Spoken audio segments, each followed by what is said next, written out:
Hi, welcome back to Nessa's Nook. I was thinking about some stuff a little bit ago, and I've been watching too many YouTube videos, obviously. But everybody keeps talking about the pending blackouts, brownouts this summer, and I actually have way too many freezers. I have the chest freezer that is, I hold most of my stuff for my freeze dryer in there. And then I have my big, like 21 cubic foot upright freezer in my garage.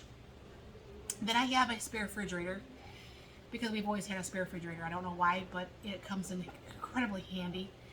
And then we have the refrigerator that's here in the kitchen. So I was thinking as I was watching some videos this afternoon, and I thought, wow, I have a lot of chicken out there. I managed to get a whole bunch of the chicken leg quarters, which we don't usually eat.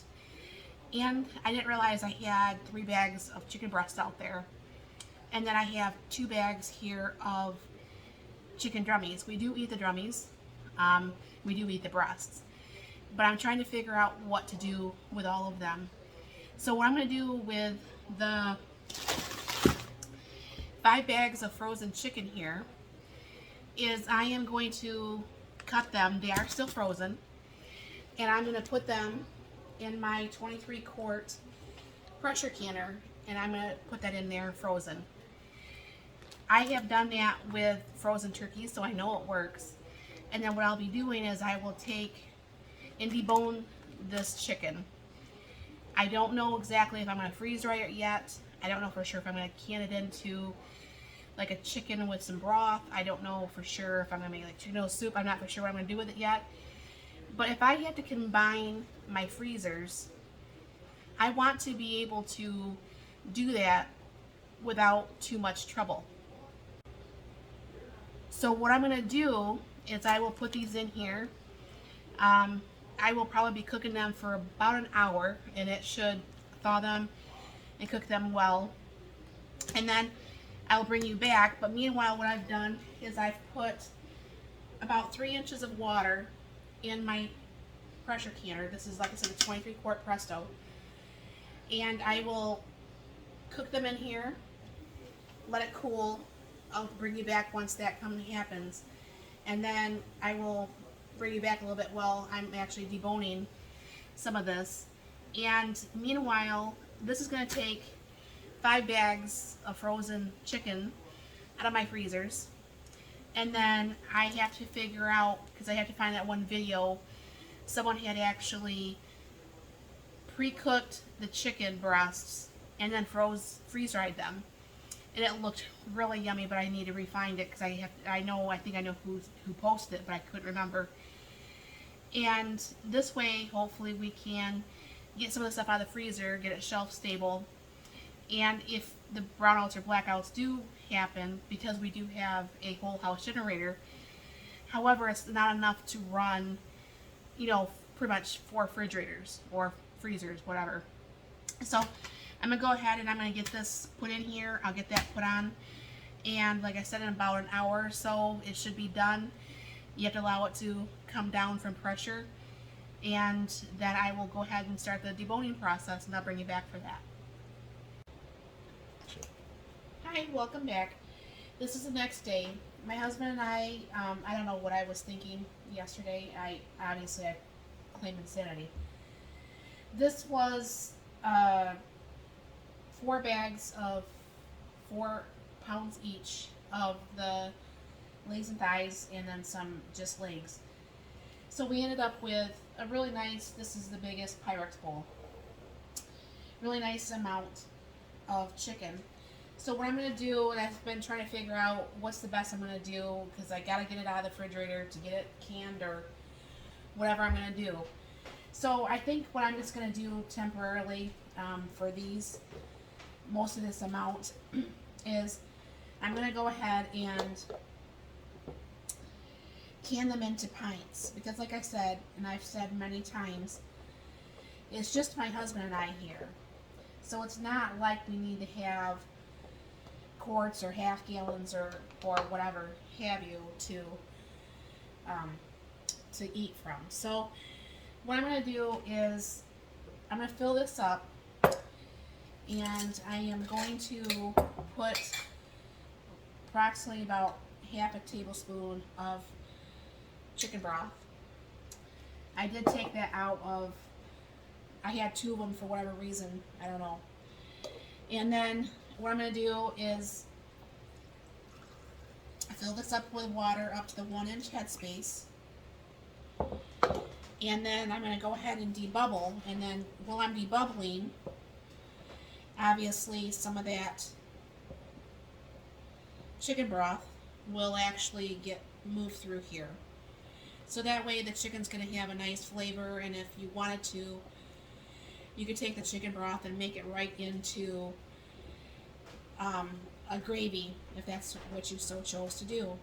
So obviously I'm going to put just a smidge more water,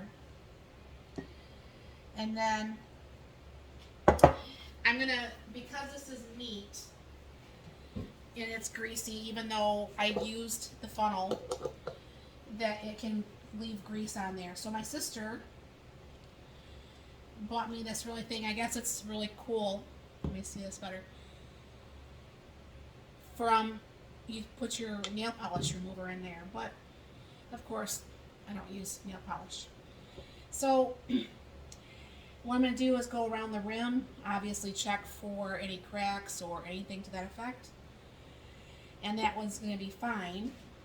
And of course I didn't bother to grab the lid or the band, but I'll do that right now.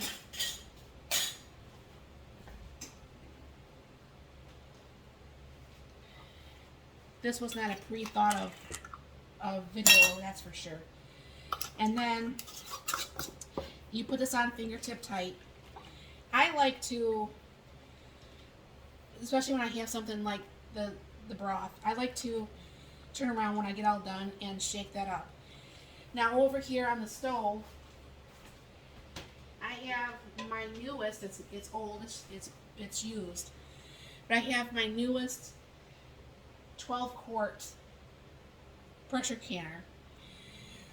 Somebody locally was selling some canning jars and asked me if I wanted to also take her canner, which I was more than glad to. My sister has a 12-quart, and I thought, wow, you know, that's a really, really super cute size. It's really nice. It comes to pressure really fine. When I find one, I'm going to buy one. Well, I could never find one, so I did find this one. And this is going to take its maiden voyage of real food. I did do like a water test, but obviously that was just making sure everything worked before I tried to ruin food in it. So what I'm going to do is I'm going to get the other 8 pints done up, and then I will bring you back and I'll show you what I'm doing from there.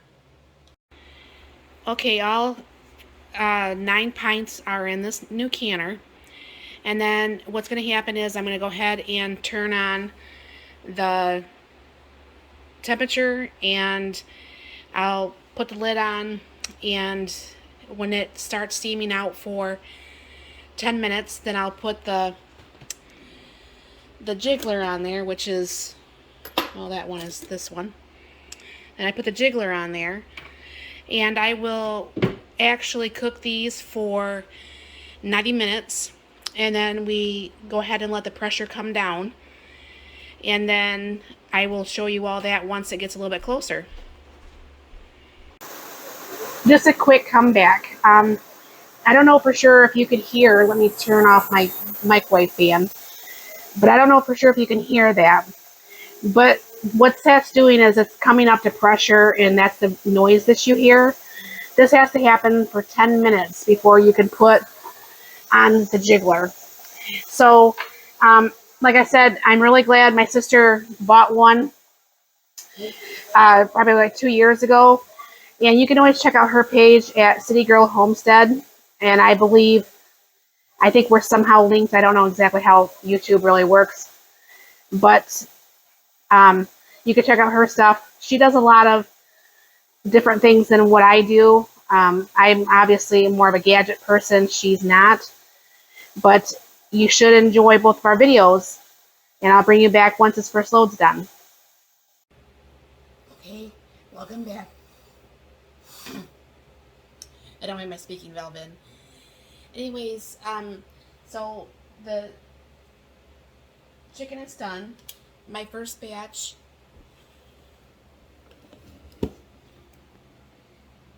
is done.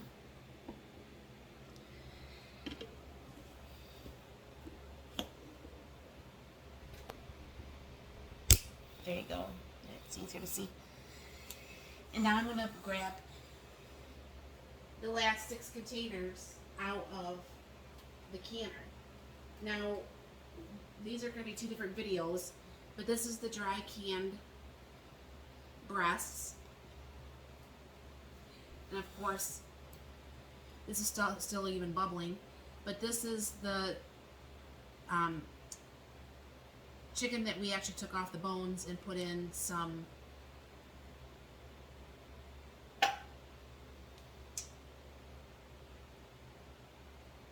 broth. Sorry, I couldn't think of the name there. But as you can hear, these are already starting to ping, which is, of course, anybody who cans, that's one of their favorite sounds to hear. I was going to can up some beans, but time got away from me and I didn't prepare the beans, so it was just the chicken. My cat smells the chicken and wants them. And then this is the newest one out of the pressure canner. So this was 10 pints of the deboned chicken, and it's going to be 5 pints of the chicken that we made from the breast. So, you know, that's going to be quite a few dinners there. And tomorrow, obviously, when this cools, then I will go ahead and take the jars off and wash them and make sure everything's fine. And I will go ahead and put them in long-term storage. Thank you for watching and have a wonderful day.